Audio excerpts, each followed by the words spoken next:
नमस्ते बच्चों, आज आप लोगों को सुनाते हैं दो मूर्ख चेलों की कहानी। एक गुरुजी थे, भगवान का भजन करते, लोगों को उपदेश देते और ज़रूरतमंदों की सेवा किया करते थे। उनके दो चेले थे, उनके नाम थे सोनू और मोनू। गुरुजी वृद्ध हो चुके थे। उनके चेले भिक्षाटन के लिए जाया करते थे और जो भी कुछ मिलता वो तीनों बांटकर खा लेते थे। इस तरह उनका जीवन निर्वाह चल रहा था।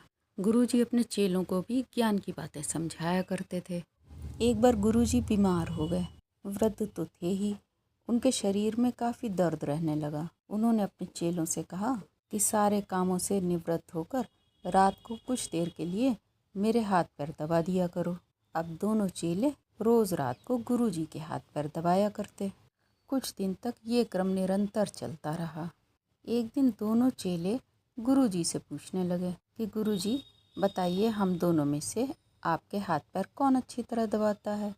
गुरुजी बोले, तुम दोनों ही मेरे प्रिय शिष्य हो और दोनों ही अच्छी तरह मेरी सेवा कर रहे हो। तुम दोनों एक स्वस्थ प्रतियोगिता रखो, एक दूसरे से ऊपर उठने के लिए स्वयं को श्रेष्ठ साबित करना और दूसरे को अपने से निम्नतर मानना, ये एक गलत चीज़ है।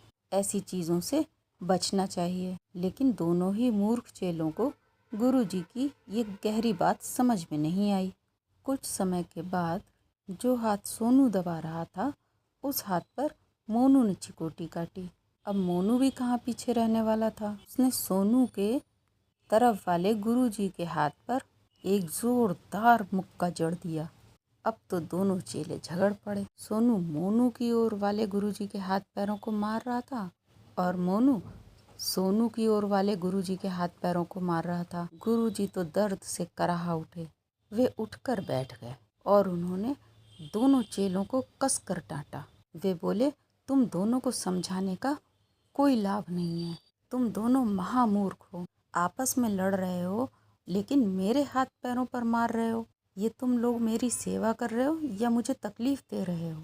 चले जाओ यहाँ से। मुझे तुम जैसे मूर्ख शिष्यों की कोई आवश्यकता नहीं है। मूर्खों को समझाना अपने समय की बर्बादी है। ये कहकर गुरुजी ने उन दोनों मूर्ख चेलों को वहाँ से भगा दिया। ठीक है बच्चों, फिर मिलते हैं अगली कहानी में।